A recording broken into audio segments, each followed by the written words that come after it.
¿Qué tal? Buenas tardes amigos de DBB Noticias, los da como todos los días desde la ciudad de Londres, Pascual Raúl Zárate Gil. Antes de comenzar los queremos invitar como todos los días que entren a nuestro portal de noticias dbbnoticias.com, un portal que tiene el propósito único de mantenerlos bien informados, así como también que nos escuchen en Parmenas Radio, donde esta transmisión será compartida unos minutos más tarde. Y como todos los viernes tenemos a nuestro invitado de lujo, al doctor Wernee Voigt, un abogado calificado en Estados Unidos, también con años de experiencia en la práctica, en el litigio, en el derecho internacional, con un doctorado por la Universidad de Cairo en derecho islámico, así como también ex catedrático de la Universidad de Bremen y de la misma UPAED. Y bueno, como cada viernes nos toca cambiar hoy a inglés, hay un tema que va a ser muy interesante, así que bueno, cambiamos al idioma inglés.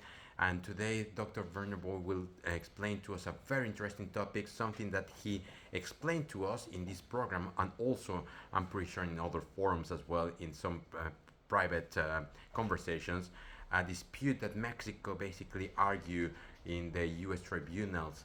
A specific matter that the Dr. Wernee Voigt will explain to us that almost 3 years ago, Dr. Wernee Voigt explained and anticipated that there were no grounds and there was not a probability at all to win the case against the tribunals and even the Supreme Court.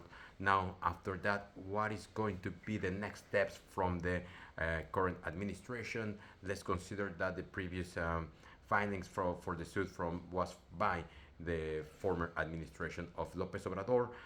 Therefore, today, Dr. Wernee Voigt will talk about a topic titled Yesterday, Thursday, June 5th, Mexico spectacularly lost before the United States Supreme Court. Its fight to use the U.S. gun manufacturers for $10 billion. How could that be possible? Dr. Wernee Voigt, good afternoon. Yes, a very good afternoon. Well, as you said yesterday, the U.S. Supreme Court blocked a lawsuit brought by Mexico that sought to hold American gun makers accountable for playing a role in Mexico's struggle with drug cartels. The court voted unanimously 9-0 to reject this lawsuit, in the process upholding a 2005 federal law that shields, that protects gun manufacturers from liability if their weapons, the weapons they produce, are misused. Mexico's government had argued that the flood of illegal guns across the border is a result of deliberate practices by U.S. gun manufacturers that they say appealed to cartel members with their products. The decision overturns a lower court's ruling that allowed the suit brought against manufacturer Smith & Wesson and wholesaler Interstate Arms to proceed. Now, Mexico's original lawsuit was filed in 2021 against 8 gun manufacturers, but the cases against 6 of them were dismissed already by a district court. The Supreme Court has now rejected the suit in its entirety, agreeing the case satisfied an exception to the protection of lawful commerce in Arms Act, the PLCAA, which eliminates the liability of gun manufacturers. In its complaint, the Mexican government argued that the gun manufacturers supply firearms to retail dealers whom they know illegally sell to Mexican gun traffickers. It also claimed that the manufacturers did not impose any controls on their distribution networks to prevent the sale of these weapons to traffickers in Mexico. The Supreme Court said Mexico's complaint does not plausibly allege that the manufacturers intended to sell to organized crime in Mexico. The court said it had little doubt some guns are sold to Mexican firearms traffickers. However, it added that the government had been unable to prove that the manufacturers participate in these sales, as its complaint did not identify any specific criminal transactions.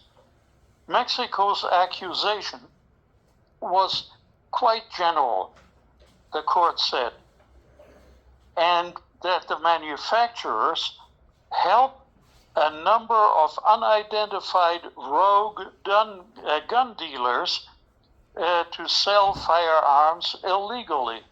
This case is the first time the court has taken up the PLCAA shield law, which prevents the ability of victims of gun violence to sue firearms manufacturers and dealers for the misuse of their products.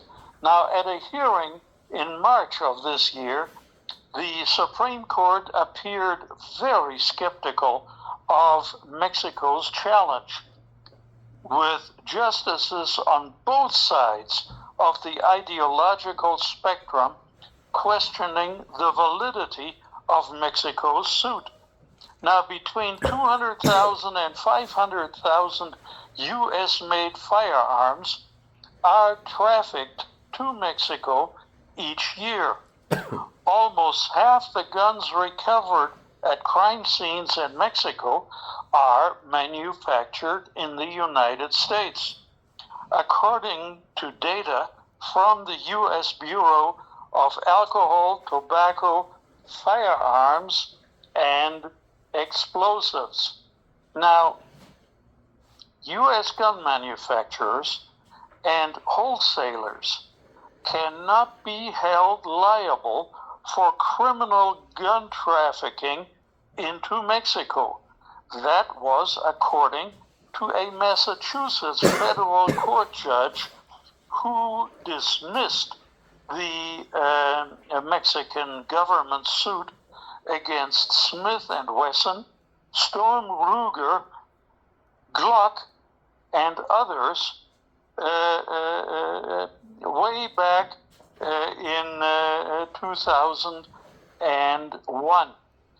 In his dismissal order, U.S. District Court Judge Dennis Saylor said the Federal Protection of Lawful Commerce in Arms Act, the PLCAA, shields the companies from liability for the harms alleged by Mexico.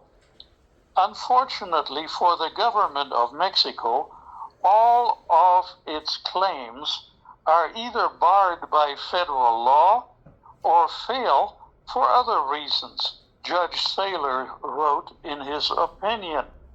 Now, the PLCAA unequivocally bars lawsuits seeking to hold gun manufacturers responsible for the acts of individuals using the guns for their intended purpose. And while the statute contains some narrow exceptions, none are applicable to this case filed by the government of Mexico. So then, what is the Protection of Lawful Commerce in Arms Act? The Protection of Lawful Commerce in Arms Act was enacted in the year 2005 following extensive lobbying by the gun industry to shield, to protect gun manufacturers and gun dealers from civil litigation. The effort to enact this law was a reaction to numerous lawsuits in the early 1990s filed on behalf of more than 40 cities. These lawsuits advanced a novel legal argument alleging that gun manufacturers create a public nuisance through sales practices that enable firearms to be sold illegally in secondary markets and to be illegally trafficked, after which they end up being used to commit crimes, violent crimes, really. Not all of these lawsuits were successful, but many resulted in settlement agreements through which gun manufacturers were required to implement new practices and standards to help reduce illegal gun trafficking, such as videotaping sales, implementing a computerized system to track crime gun traces, and increasing training for employees at gun dealerships. So the PLCAA marked an effort to put an end to such litigation against firearms manufacturers, which sought to hold gun manufacturers and dealers accountable for the harm caused by their products and for negligent business practices that enabled gun trafficking. Now, the law provides broad immunity to gun manufacturers and dealers in federal and in state courts, protecting the gun industry from liability claims. Generally, the PLCAA prevents plaintiffs from filing lawsuits against the gun industry, even in cases where these practices have been negligent and there was criminal or unlawful misuse of a firearm or of ammunition.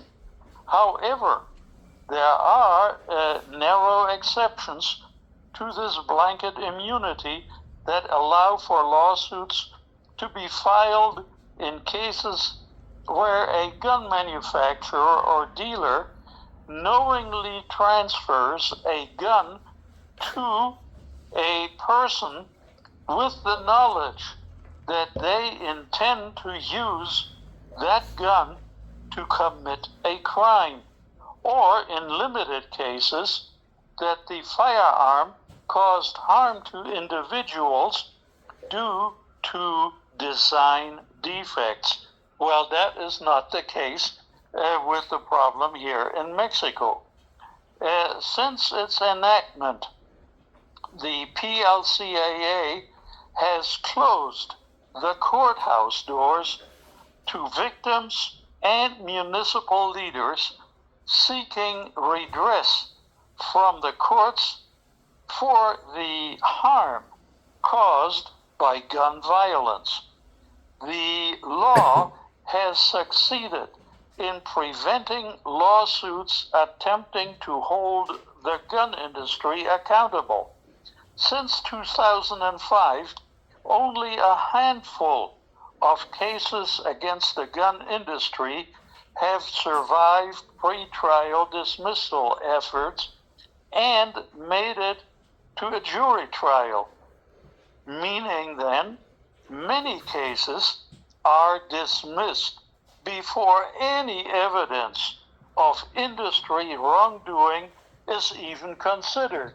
And that is now certainly the case we have here with Mexico's lawsuit that was dismissed by the U.S. Supreme Court yesterday. Well, Mexico's lawsuit sought to hold major firearms manufacturers accountable for gun violence in Mexico, challenging long-standing protections for the nation's firearms industry. Meanwhile, President Donald Trump has separately vowed to take on Mexican drug cartels and illegal immigration. Trump is increasing U.S. troop presence at the southern border and has threatened tariffs on Mexico starting July the 9th. Now, for years, Mexico's drug cartels have obtained most of their firearms from the United States, according to U.S. and Mexican officials. Anti-violence activists refer to this as an iron river of weapons. As fentanyl and other narcotics flow north, they say, firearms flow south. Just as American officials are worried about the movement of drugs from Mexican territory into the United States, we are worried and working on the entry of weapons from the United States to Mexico, President Claudia Sheinbaum said in a recent news conference. A lot of the drug abuse is in the United States, while the violence, the loss of lives, is in Mexico, Dr. Sheinbaum added. Mexico alleged in its lawsuit that U.S. firearms manufacturers are aware their weapons are trafficked into Mexico and make deliberate design, marketing, and distribution choices to sustain the profitable but certainly illegal market. Among these weapons are a special edition Colt handgun known as the Super El Jefe pistol, using a term referring to cartel bosses, and the Emiliano Zapata 1911 pistol engraved with the Mexican revolutionaries' words, "It is better to die standing up than to live on your knees." Lawyers for the gun manufacturers, including Smith & Wesson brands, Beretta USA, Glock, and Colt Manufacturing Company, have declined to comment to the result of yesterday's Supreme Court decision. However, in court filings previously, they argued Mexico was using its lawsuit to restrict Second Amendment rights in the United States, which guarantee to every person in the United States to keep and bear arms. They also warn of broader consequences for other U.S. industries if justices allow the Mexican government's case to proceed. In its zeal to attack the firearms industry, Mexico sought to destroy bedrock principles of American law that safeguard the whole economy, wrote an attorney for the companies and a former U.S. Solicitor General under Donald Trump. There's a reason Mexican drug cartels want U.S. weapons. Under Mexico's strict gun laws, citizens face significant obstacles to legally purchase firearms. The country has only one legal gun store run by the Mexican military, and the process to obtain a firearm legally can take months and months. While firm figures on weapons trafficked from the United States to Mexico are lacking, a 2013 University of San Diego study estimated the number of 253,000 firearms per year. Only a small fraction are ever seized. The Bureau of Alcohol, Tobacco, Firearms, and Explosives has determined that at least 2/3 of the roughly 30,000 weapons traced annually in Mexico originated in the United States. As I mentioned a moment ago, for 2 decades, U.S. law now has protected gun makers from lawsuits filed by people harmed by firearms. Mexico's lawsuit marked the first lawsuit filed by a foreign government in U.S. courts over gun violence abroad, and it did not succeed. A U.S. District Court judge in Massachusetts dismissed Mexico's case in the year 2022, citing the 2005 Protection of Lawful Commerce in Arms Act that shields firearms manufacturers from liability.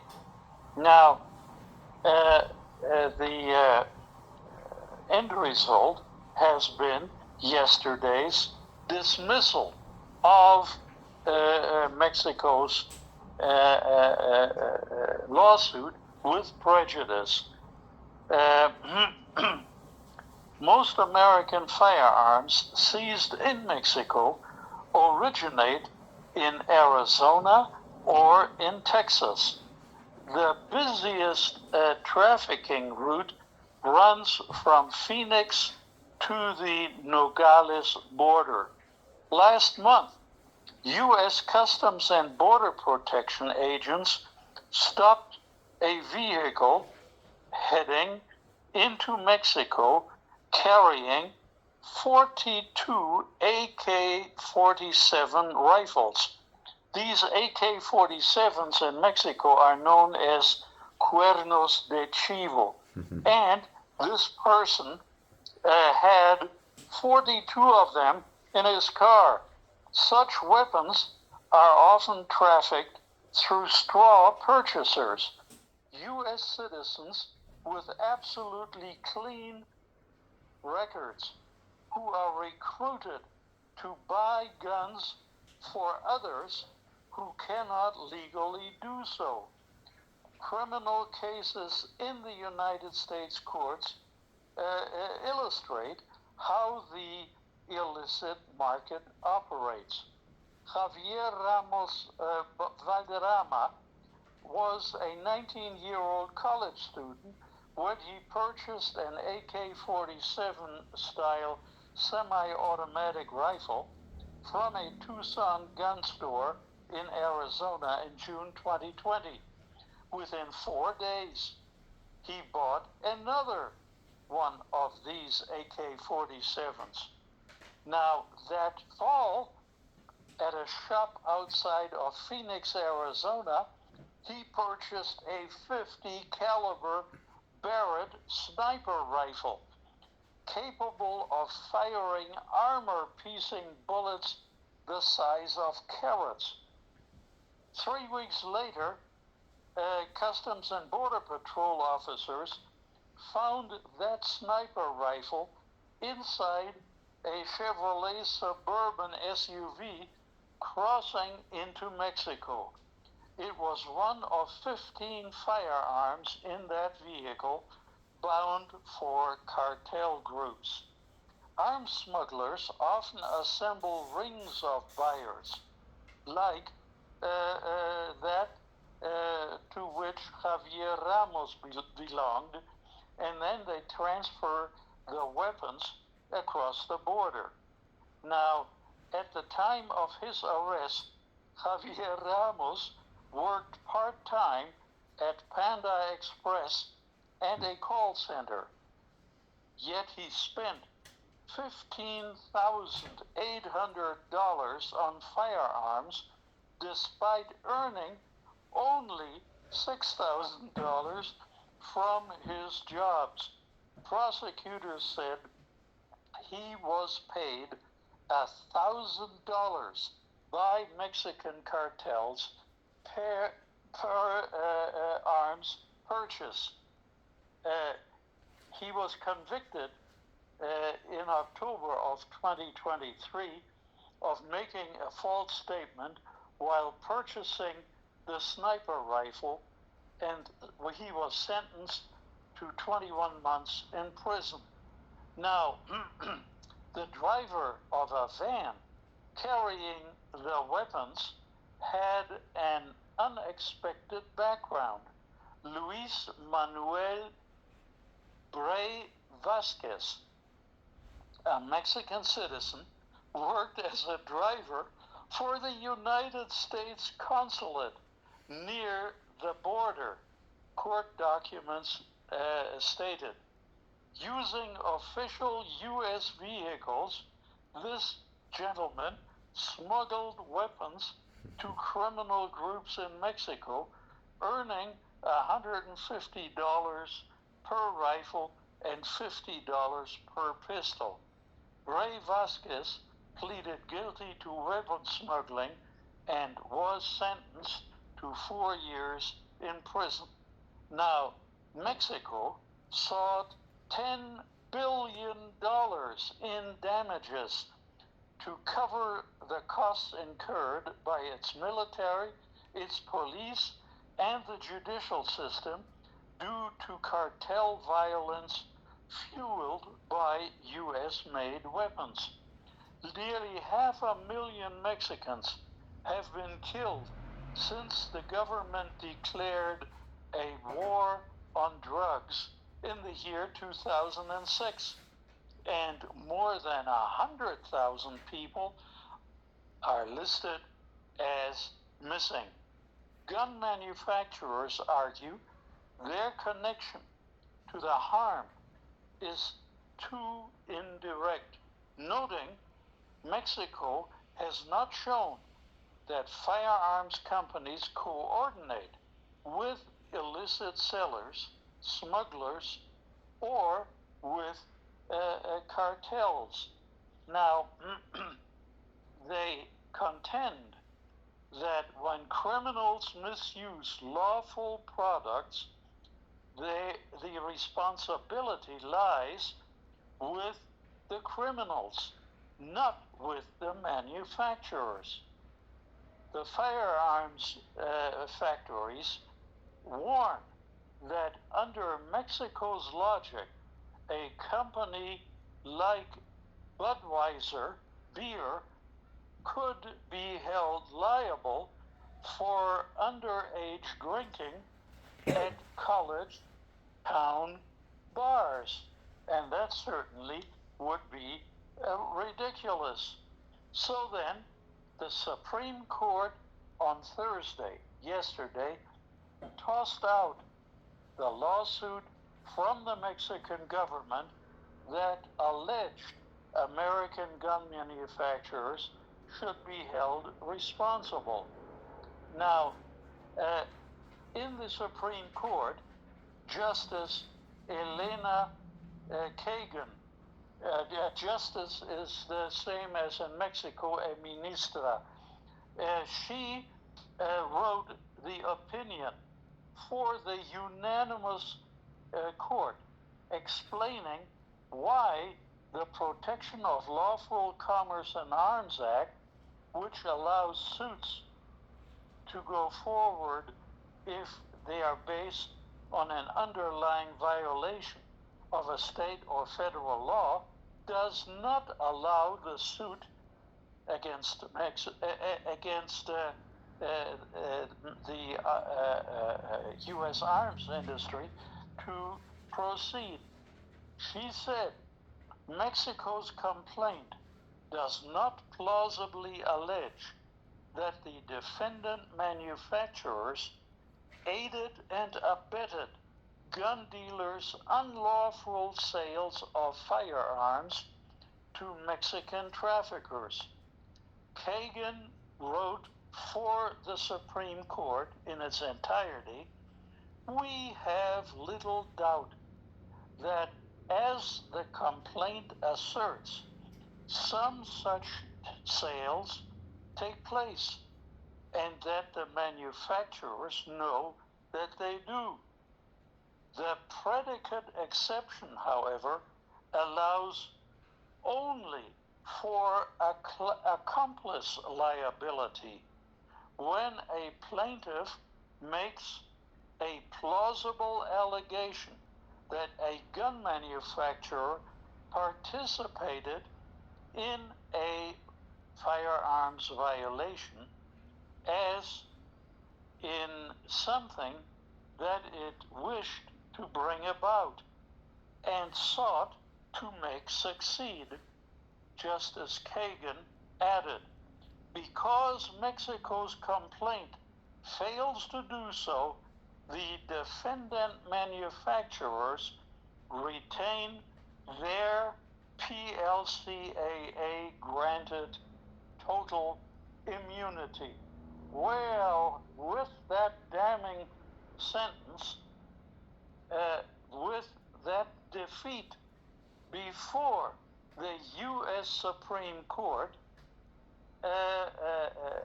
on its hands, what does Mexico intend to do? Now we know. This morning, in her morning press conference called La Mañanera in Mexico,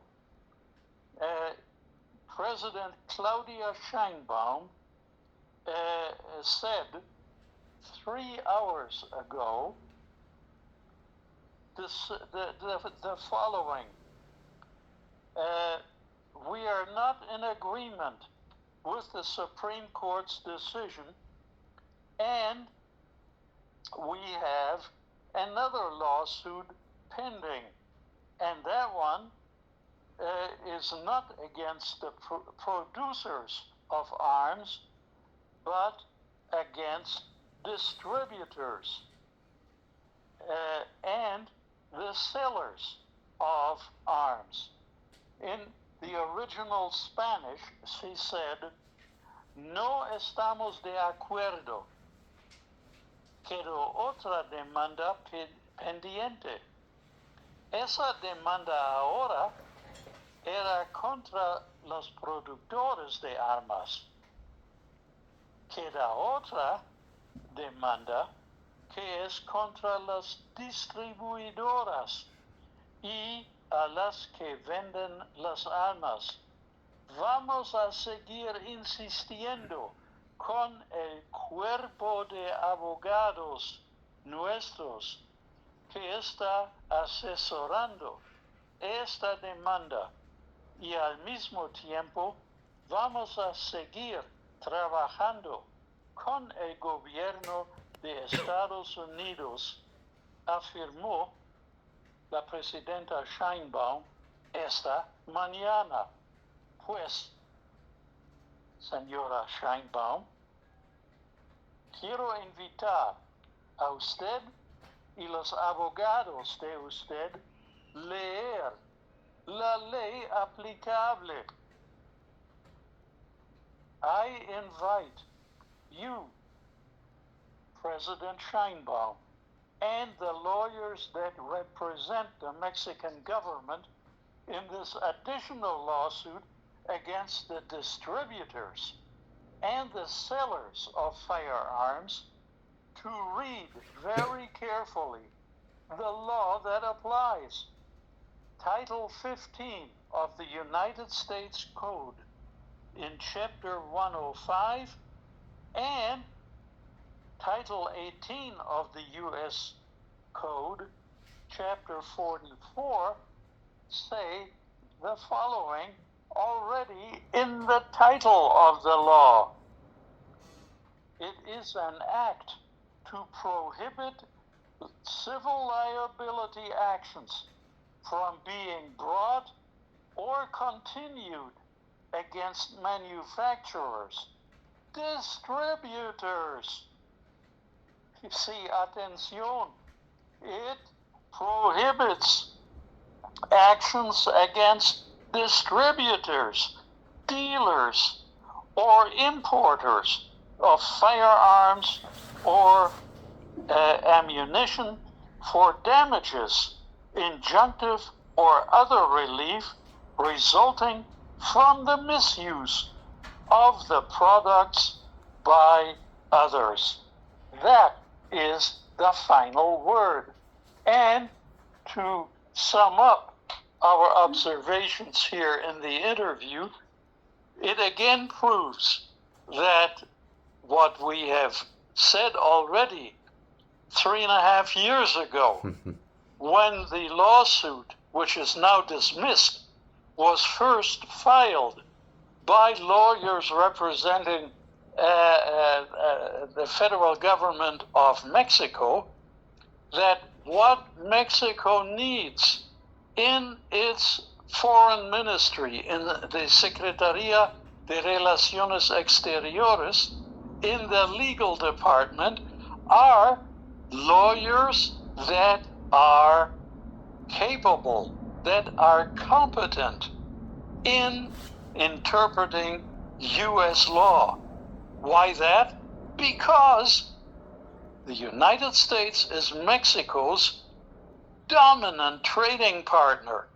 80% of our commercial relations are with the United States of America.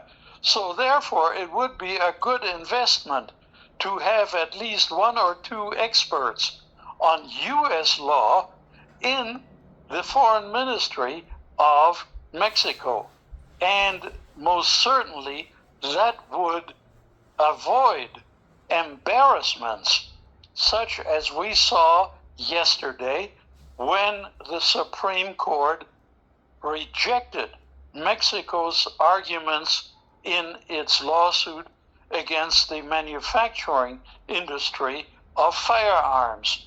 And now we are looking at the absolute certainty that again we will be embarrassed by pursuing an additional action which very clearly is prohibited by the same law, the PLCAA, which says what are prohibited are actions brought against distributors, dealers, and importers. And that's precisely what President Sheinbaum now argues she should prevail on. That is not going to happen. We are wasting taxpayers' money paying U.S. lawyers to present arguments and lawsuits that are clearly prohibited under the Protection of Lawful Commerce in Arms Act of the year 2005. Really sad the situation that we have basically faced, and you have explained to us. Not only that almost 3.5 years ago, they did not really look for the proper legal advice and look for some people who knows the U.S. legal framework, which we could have avoided all this dramatic and And not only that, now it sounds like the current administration from Claudia Sheinbaum is looking to reiterate the same mistake, to just keep wasting funds and also have a future embarrassment with the same outcome, and probably even worse because it will be the second time with the same government, or at least the same type of the party in government, that will try to file a lawsuit with no grounds from the beginning. And of course, the lawyers, they will just enjoy the fees that they are going to charge to the Mexican government, and all that money, as you have mentioned, comes from the taxpayers, such as those based in Mexico. In the meantime, very unlikely that any good outcome we are going to receive, not even probably the social impact in the US that probably the government will expect, because this is something really common in our in the US. Absolutely. And in addition to that, the embarrassment of again losing by not reading what the law says, we now face the very real possibility that these firearms manufacturers will countersue Mexico for abuse of process. Because if you file a lawsuit that is clearly prohibited by U.S. federal law, you are abusing the use of process, namely the filing of a complaint, a lawsuit against these defendants. Yeah, even worse with the next file, the next lawsuit they're trying to claim, that will make things even worse, and additional money will have to compensate.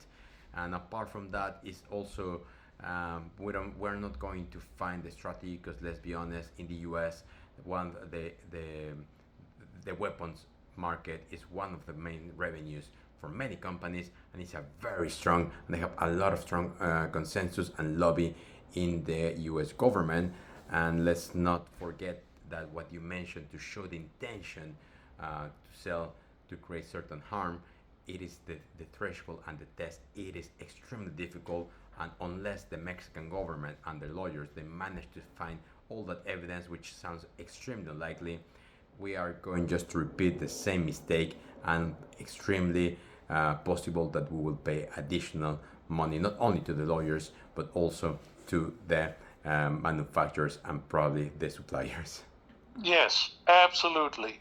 Well, Dr. Wernee, thank you so much for not only refreshing our memory for something that you mentioned and clearly identified as a terrible lawsuit that Mexico was planning to do, or did, 3 years and a half ago, but also explain to us really brief what has happened with this lawsuit and the possible consequences of filing another one now against the suppliers or distributors. As always, we would like to thank you so much for sharing with us your comments, and we would like to wish you a great weekend, and hopefully we can count with your next comment for the following Friday. Absolutely, and thank you very much. The same to you. Pues amigos, como escucharon, es un tema súper interesante lo que está ocurriendo, el tema de las armas en Estados Unidos, un tema que está preocupando mucho, pues la prácticamente poca estrategia legal. Parecería que tener una estrategia política, económica, de tratar de pegar, pero no tiene ningún resultado. Al contrario, también hay que pensar, muy buen punto el doctor Voigt, que cualquier abuso del proceso legal, esto podría también los manufactureros, distribuidores de armas, pues al final ya pueden tener una compensación por el abuso. Y pues este dinero hay que pensarlo, que es dinero despreciado. Simplemente es cuál es la intención por el momento, y esperamos que el gobierno escuche este tipo de argumentos de gente que sabe, como el doctor Voigt, y claramente dice en qué parte de la legislación prácticamente está demostrando que no tiene ni principio ni fin enviar otra demanda contra los proveedores de armas. Como siempre, les queremos agradecer. Antes de despedirnos, invitamos como todos los días a que le den like, compartan, dejen sus comentarios y nos escuchamos a partir del próximo lunes con noticias frescas antes que los demás. Hasta la próxima.